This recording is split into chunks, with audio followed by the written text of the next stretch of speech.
pero bueno, ¿qué puedo hacer contra eso? Bueno, ya estamos. ¿Dudas con anatomía, docs? Realmente es muy sencillo, no está tan complicado. A medida que vamos viendo un poquito de la patología, iremos viendo cómo va cada una de estas estructuras y cómo se va modificando con cada una de las alteraciones que tengamos, ¿ok? Entonces, vamos a ir viendo poquito a poco todo esto. Y algo que sí vamos a ver ahorita son las alteraciones o anormalidades congénitas. Vamos a mencionarlas, porque ya en la clase que ya está grabada y está subida, pueden ahondar un poquito más. Pero algo que me interesa aquí recordar es un poquito de la embriología ocular. Obvio, vuelvo a preguntar, ¿quién aquí son del laboratorio de embrio, doctores? ¿Quiénes son del departamento de embrio? Que al final me voy a acabar enterando. Entonces digan quiénes son. Nadie. Todos les da pena formar parte de un departamento. Está bien, pero les va a funcionar para sus cartas de recomendación más adelante. Eso sí se los aseguro. Bueno, entonces yo le voy a explicar el embrio como de oftalmo. El niño se forma y va a crecer. Ahí acaba la formación embrionaria. Es lo único que a nosotros nos interesa, doctores. Pero en el proceso, pues tiene que haber una migración celular, ¿no? Desde la formación del embrión, la módula, el cigoto y todo eso, tiene que haber una migración de células a la porción cefálica, que es lo que a nosotros nos interesa. Hay cefálica y caudal. Pero la cefálica, pues es importante, se va a formar el tejido neurológico y parte importante de eso es que se forman dos fosetas orbitales. Estas dos fosetas orbitarias, desde las primeras semanas de gestación, van a dar la formación de algo muy importante que se llaman vesículas ópticas. Entonces, al final del día 28, estas fosetas se van a invaginar. Se invaginan y van a dar lugar a lo que son las vesículas ópticas. Y estas vesículas ópticas van a dar lugar a lo que son las famosas plácodas del cristalino, es decir, el inicio de la vesícula óptica es el inicio del globo ocular, doctores, ¿ok? Si no hay esa invaginación, pues obvio no se va a formar ojo y lo más seguro es que haya una alteración en la migración de células cefálicas para la formación del cráneo o de la cara, doctor. Eso que va a haber siempre una manifestación ahí. Hay una imaginación, se forma la vesícula óptica y en ese proceso, todo ese proceso debe ser simétrico, doctores. Debe ser adecuado porque generalmente el globo es un continuo, aunque vienen por células del ectodermo superficial, del neuroectodermo, de la cresta neural, todo va a ser un continuo y va a dar formación. Cada una de las partes del organismo, del ojito, van a estar dadas por alguna de esas tres capas principales, pero todo debe de ser simétrico, doctores. Al haber esa imaginación, ¿qué va a pasar? Pues debe haber una estructura que los deba de proteger. Entonces, así como se forma esta vesícula óptica, se va a ir formando lo que es propiamente los párpados, doctores. Y este esbozo de los parpaditos se va a encargar que a partir de del tercer mes de gestación, que es cuando viene la verdadera formación del globo ocular de conjuntiva, córnea y demás estructuras, el parpadito lo que hace es se cierra. Su primera acción, su primera línea de defensa es proteger ese ojito que se está formando con el paso del tiempo, o sea, que se va a ir formando y acordarnos que el niño va a estar en un medio, ¿qué? Va a estar en un medio líquido, doctores. Y él está en un medio líquido y esos tejidos tan lábiles pues se van a lastimar y erosionar. Entonces yo asemejo este cierre de los párpados a la final de la tercera semana como cuando vas a cocer tamales, doctores. Vas a cocer y para que se cuezan bien los tamales tienes que cerrar bien la olla, doctores, ¿ok? Es lo mismo que va a pasar con el ojito, doctor. Se tienen que coser bien las cosas para que, ¿qué va a pasar? A final del quinto y final del sexto mes, cuando todo en ese mesecito viene la estructura, formación del globo ocular, el párpado, boom, se abra nuevamente y digas, ¡ay, mi bracito! Ah, no, eso no va a decir, ¿verdad? O que quiera ser ingeniero o algo así, todavía no. Pero bueno, se abre el ojito y ya tiene la capacidad de respuesta de abrir y cerrar sus ojitos, ¿vale? Todavía son lábiles algunas estructuras, pero tiene esa capacidad de poder protegerlas, ¿ok? Y de esto van a venir algunas alteraciones que vamos a platicar ahorita, doctor. Esa es la función principal. Desde el momento de la concepción, el momento de formación embrionaria, el párpado tiene una misión. Y la misión del párpado, ¿qué es? Es proteger al globo ocular de sus agentes externos, doctores, ¿ok? Pero pues no todo debe ser adecuado. Ya les digo que a veces no todos somos normales, entonces puede haber algunas alteraciones. La principal y más común alteración que podemos encontrar es la ptosis. La ptosis palpebral, vean, van a asemejar una caída del párpado superior. Es caída del párpado superior, como vamos a ver en la clase de mañana. Y aquí en los niños se debe a tres componentes diferentes. Uno, una mala inervación, que venga una inervación mala desde el nacimiento, que el tercer par no esté funcionando de forma adecuada. Dos, que haya una agenesia o ausencia del elevador del párpado con todas sus fibras y no pueda estar una adecuada elevación, ya que los párpados no tienen una función propiamente de elevación. Y tercera, iatrogénica, ¿no? Que en el momento del parto, de la cesárea, se haya lastimado el parpadito o alguna de sus fibras y que condicionen este aspecto de caída palpebral. Aquí hay dos condiciones que nos van a dar preocupación en este niño con caída palpebral. Uno, que si el ojito está cerrado, se fijan, está totalmente caído, su eje visual va a estar totalmente cerrado. Y al estar totalmente cerrado, ¿qué va a condicionar? Que ese ojo no funcione de forma adecuada. Entonces va a condicionar un proceso que se llama ambliopía, doctores. Esta ambliopía ya vimos que es el famoso ojo flojo, ¿no? Si lo tiene cerrado, pues ese ojito no se va a desarrollar de forma adecuada. Y el segundo aspecto, pues es el aspecto cosmético. Ya saben que la raza es culera, doctores, incluso en la universidad. Entonces debemos de evitar tener este tipo de aspectos para mejorar la apariencia del niño y que pues no tenga ninguna, no debe de ser así, pero pues ya les digo, la raza es culera, entonces debemos de mejorar la situación para evitar que no tenga alguna situación que le moleste cosméticamente, doctores. Pero nosotros como la función principal es mejorar, evitar que ese ojito se me vaya a un ojo flojo. ¿Y cómo lo vamos a hacer, doctores? Bueno, ya en el grupo de Teams, no nos suba Teams, puse un video de cómo son las riendas al frontal, doctores. Es colocar tejido de sutura reabsorbible por debajo de piel palpebral, nos anclamos en lo que suponemos que es el elevador del párpado, si está pegadito al tarcito, y de ahí lo subimos hacia el músculo frontal, que es el músculo que sigue teniendo un poquito de función para elevar. Entonces subimos esto por debajo de la piel, lo anclamos, suturamos, entonces el niño va a tener un poquito de acción del elevador directamente del músculo frontal. El problema tanto en niños como en adultos es que esto a la larga va a ceder, las suturas van a ceder o puede haber alguna cicatrización ahí medio cronificada o granulomatosa que va a hacer que el párpado vuelva a caerse. Pero me interesa que mientras esté abierto el ojito tenga la adecuada función de poder abrir ese parpadito y no condicione algún problema de ambliopía, doctores, y disminuye el proceso de que se vea caído el ojito. Ya al final de esta clase veremos un ejemplo de una tosis muy tardía, que al fin y al cabo su vida sigue siendo bien, sigue siendo una buena vida, pero pues tiene el párpado caído. ¿Okay? Entonces lo principal es esto, por favor, y sí es común ver las condiciones de tosis. Ya mañana veremos las condiciones de tosis en adultos, y ya la pueden ir viendo ahorita que ya están, que están ya la clase ahí subida. El segundo punto es el epicanto, doctores. Es la presencia de este pliegue semilunar que está en la parte interna del ojito. Entonces, este epicanto, se fijan acá, no está presente. Y al no estar presente, ¿qué va a permitir? Va a permitir que se vea la parte blanca del ojo, que es la esclera. Una cosa que habíamos hablado en la clase de exploración oftalmológica es que deberíamos iluminar bien la carita del paciente para ver el reflejo de la córnea. Y el reflejo de la córnea debe caer mero en el centro. Aquí en estos niños, la primera causa de consulta puede ser eso, que la mamá diga, ¿sabe qué? Mi niño tiene desviado el ojo. Y en efecto, sí puede ser, pero tenemos que hacerlo primero, es que ver cómo cae el reflejo de la córnea.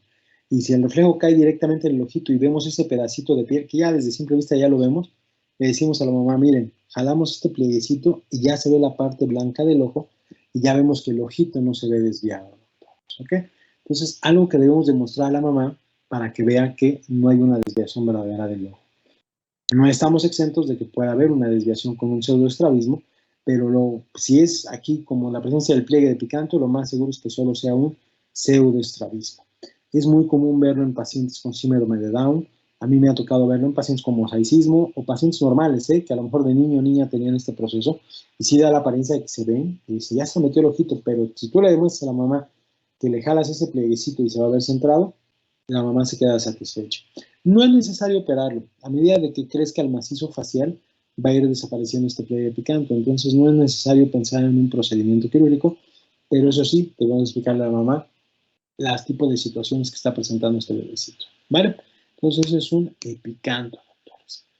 La blefarofimosis. Aquí viene un poquito del proceso que vimos platicando de que al final del quinto, inicio del sexto mes, se va a abrir el parpadito, ¿vale? Tenemos aquí, hay una mala apertura horizontal, es menos de 30 milímetros, bueno, un adulto, y ven acá, no hay una adecuada apertura de todo el parpadito, ¿ven? Aquí hay una adecuada apertura, y entonces esto da lugar a que el ojito no pueda ver bien, y va a condicionar lo mismo que la tosis, puede condicionar un proceso de ambliopía. Entonces, el proceso quirúrgico que se realiza acá se llama cantotomía. La cantotomía consiste en cortar acá y cortar acá, teniendo cuidado con las estructuras subyacentes, se hace una blefaroplastía y se amoldan otra vez una adecuada apertura de los ojitos para poder ver bien en estos pacientes. ¿Okay? Ya no regresa, pero sí hay que abrir un corte para que eso que no se pudo abrir desde el periodo embrionario se pueda abrir de forma adecuada. Tiene un poquito de relación con los pacientes de raza asiática que no tienen una buena apertura palpebral, pero está estrecha y a pesar de estar estrecha tiene un adecuado margen que permite que el ojito tenga su función adecuada. Es la diferencia entre la blefarofimosis. ¿Okay? El otro ejemplo es el coloboma. El coloboma es la ausencia de tejido en el párpado superior. Y esto, ¿cuál creen que es el principal peligro de este coloboma? Hay coloboma de párpado, hay coloboma de iris, hay coloboma de cristalino, coloboma de coroides, coloboma de retina, coloboma de nervio óptico. Pero antes de platicar cómo se origina este coloboma, díganme cuál creen que sería el principal riesgo de tener este coloboma en este pacientito. Que el ojo esté seco. Exacto, está expuesto el ojito, entonces va a tener una gran tendencia a ulceraciones o a perforaciones. A mí ya me ha tocado verlo, entonces a mí ya me ha tocado ver que soy un cualquiera, doctores, ustedes que van a ser mejores que yo, lo más seguro es que tengan cuidado y explorar bien a sus pacientes. Pero doctores, tienen que checarlo muy bien, ya me ha tocado. Y lo principal aquí es descartar que no hubo una iatrogenia por parte del gineco. Siempre pensando mal en el gineco que no haya hecho una iatrogenia. Van a decir, no, doctor, nosotros vimos que el gineco no hizo nada. Ah, bueno, entonces si vemos que tienen los bordes ahí afrontados, todo, no hubo un daño ahí importante, los emocionan los ginecos, pero, ¿cómo se llama? Tenemos la exposición del ojito. Entonces, ¿esto a qué se debe? Acuérdense que el parpadito va a dar, el ojo se va a dar por una invaginación de toda la vesícula óptica. Entonces, esta invaginación debe ser simétrica. ¿Qué va a pasar acá? Que va a haber una invaginación, pero esta parte no se invagina. Pues toda esta parte no va a dar lugar a formación adecuada de una estructura ocular. Generalmente puede ver, como hay coloboma aquí de este niño que tuviera un coloboma de párpado, hay que ver que no tenga coloboma de iris, que no haya coloboma de cristalino, coloboma de zónula, como coloboma de todas las estructuras que forman el organismo, porque generalmente todo esto se da de forma continua y seguida. Entonces, sí puede darnos este tipo de manifestaciones. Ahora, no es específico que todos los colobomas sean superiores, no. A veces el coloboma de iris es inferior y no hay coloboma de párpado. Pero aquí lo importante es cuando hay un coloboma de párpado es que sí puede venir una alteración de toda la línea estructural del ojito, doctores. ¿Okay? Lo principal aquí es, uno, ver la integridad del globo ocular, que no tenga otro tipo de situaciones. Y dos, ¿qué vamos a hacer con ese ojito que está expuesto? Lo que vamos a hacer es suturar, hay opción 1, suturar esto con esto y suturar esto con esto, se hace un pliegue así total, pero acuérdense que lo principal que a mí me importa ahorita aquí es proteger al globo ocular. Lo demás no me interesa proteger al ojito para que no esté totalmente expuesto. A veces hay una transposición, luego de este párpado se pone acá la piel y se sutura acá, se cicatriza y queda protegido, o a veces toma piel de otra parte del organismo junto con mucosa y se reforma, se hace una verdadera plastía de párpado, pero al final la plastía nada más únicamente para recubrir ese hueco que tiene. No tenemos elevador, no tenemos tarso, no tenemos orbicular, no tenemos conjuntiva, no tenemos glándulas. Entonces, lo importante de esta plastía que tenemos en este tipo de colobomas es protección del ojito. Ya después veremos, a medida que va cicatrizando, del implante que hayamos puesto, de la sutura que hayamos hecho, vemos qué facilidad tiene para una apertura palpebral. Y ya se pueden hacer algunas riendas directamente al frontal o algo, pero le digo, aquí realmente lo funcional no me interesa, sino me interesa más bien la protección del ojito, doctores. Y ver que las demás estructuras del ojo también estén funcionando de forma adecuada. El anquilobléfaro es otro ejemplo que tenemos de una mala apertura. ¿Aquí qué va a pasar? Al final del quinto mes, inicio del sexto mes, ya vimos que se tiene que abrir el parpadito. Pero aquí hay algunas fibras que no se abrieron totalmente y queda totalmente adherido. Al estar adherido acá, pues el ojito no se va a poder abrir. Y a veces solo son bridas o a veces todo el parpadito está sellado. Y hace rato fue una buena pregunta de una doctora de su grupo, que si está todo cerrado el parpadito, ¿se tiene que hacer la apertura tal cual? Sí, se tiene que hacer una verdadera plastía del párpado, pero primero tenemos que ver si hay globo ocular o no. Tenemos que hacer un ultrasonido para ver si hay globo ocular, si hay esbozo. Si hay globo ocular, pues con mucha mayor razón hace la plastía. Pero si vemos que hay un microoftalmos, un anoftalmos, la verdad ya no vale la pena hacer una plastía del ojito. Si realmente el ojito no está funcionando o no tiene las condiciones propias de funcionar. Y todo esto vino desde las anormalidades que se hicieron en la formación del globo ocular. Aquí en este pacientito, que son solo bridas, pues lo ideal es aquí no lo vayan a agarrar con un, pásame las tijeras bajo, y cortan ahí, ¿no? O pásame algo para cortarle, no, ni con disección. Sí tenemos que entrar a quirófano, porque uno, va a sangrar mucho, está muy vascularizado, podemos dejar alguna cicatrización, pero lo importante de esto, y como dije, es ver cómo está el contenido del globo ocular. Eso es lo principal en este tipo de pacientitos. No es muy común. Lo que sí es muy común es el epibléfaron, doctores. El epibléfaron es ese exceso de piel que vemos aquí en el párpado inferior, no sé si lo alcancen a ver, y hace que las pestañitas se vayan hacia adentro. Y a veces es por eso que se confunde mucho este epibléfaron con el entropión o con una alteración de las pestañas, que pueden ser distriquiasis o triquiasis, ¿ok? ¿Qué vamos a hacer acá? Lo que vamos a hacer acá es quitar un poquito de esta piel. Bueno, lo primero es ver a qué se debe. El epibléfaron generalmente en niños se va a dar a un niño que es muy cachetón. Está bien súper cachetón este niño y tanta grasita que tiene en los cachetes va a hacer que el párpado se vaya hacia adentro. Entonces yo aquí tengo que ver que vaya bajando esa masa, esa grasa que tiene ahí a nivel de su carita, y al ir disminuyendo todo eso, el parpadito se va disminuyendo ese epibléfaron y el párpado vuelve a estar hacia adelante. En algún momento o en alguna situación que este parpadito quede, que no tenga grasa, pero quede este pliegue, como si fuera un pliegue picante, pero lo tiene en el pliegue inferior, lo que hay que hacer es una blefaroplastía. Quitamos el exceso de piel, suturamos y ahora sí hacemos que las pestañas se vayan hacia adentro. El principal problema aquí no es tanto cosmético, sino que las pestañas pueden estar rozando la superficie del ojito. Y al estar rozando la superficie del ojito pueden lastimarlo y pueden causar algún tipo de ulceración. Un beneficio que tenemos en los niños es que las pestañas, las cilias son muy delgaditas, entonces pueden provocar muy poquito daño. Pero en un adulto que ya tengamos un verdadero entropión o un verdadero cambio de las pestañas, aquí sí va a ser peligroso porque sí puede lastimar lo que es la superficie del ojo, provocar una úlcera e incluso provocar una perforación. Generalmente hay que ir viendo cómo van las pestañas, le pedimos que se pongan una tirita de micropor para hacerlo hacia adelante y a medida de que si tiene una condición predisponente esta desaparezca, desaparece el epidefáron. Si no, se tiene que realizar una plastía para hacer más rápido la plastía y haces que las pestañitas se vayan hacia adelante. ¿Vale? Esto es con respecto a las alteraciones congénitas, mis doctores. ¿Tendrán alguna duda, pregunta con esto, docs?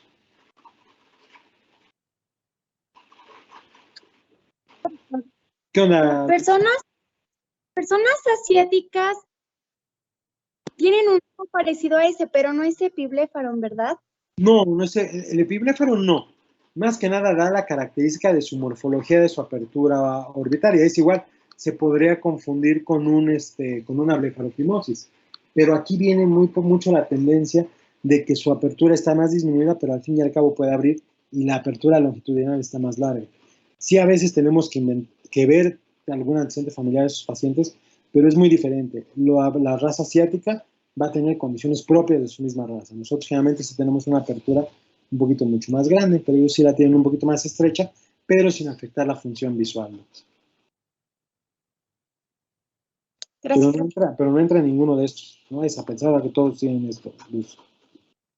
Los BTS tengan esto, no tienen esto los BTS, doctores. Cállense que me gustan. Alguien, bueno, no, me gusta la canción, pero no los BTS, no se emociona. ¿Alguna otra duda, pregunta?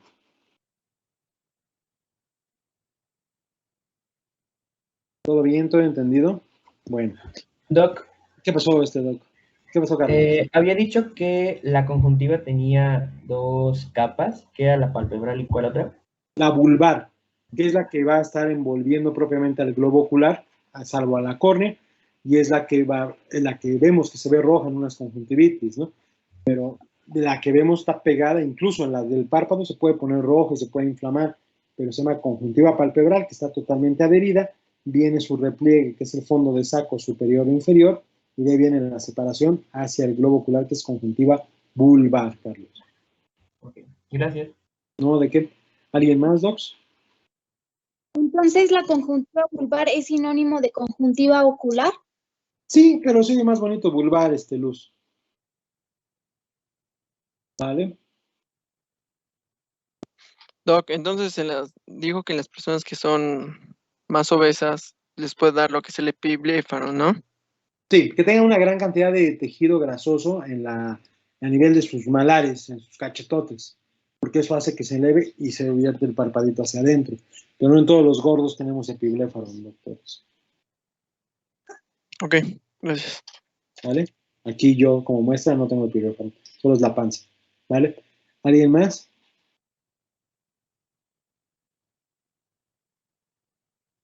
Bueno, mañana continuamos. Vamos a tratar de hacerlo rápido, pero vamos a avanzar tosis, entropión, ectropión, pero rápido para que ya entendamos esto. La clase viene especificada ahí, ya tiene el aburrimiento ahí. Probablemente acabemos a la otra semana, pero entre más rápido acabemos, más aceleramos y no nos tardamos más. Ya saben, si acabamos, continuamos con el otro tema, pero tampoco quiero saturarlos de exámenes luego. Así que quiero dejar un tiempecito para que estudien bien los temas y no tengan pretextos, ¿vale? Mañana nos vemos entonces, docs. Cuídense mucho y perdón por andar moviéndome y todo eso, no me choca, pero pues ni modo. Si no me lo arreglaban hoy mi super pantalla de 20 pulgadas, no me hubieran arreglado otra vez nada. Nos vemos mañana, docs. Gracias, doctor. Gracias, doctor. Buenas Buenas noches. noches. Muchas gracias, doctor. Bien, mejor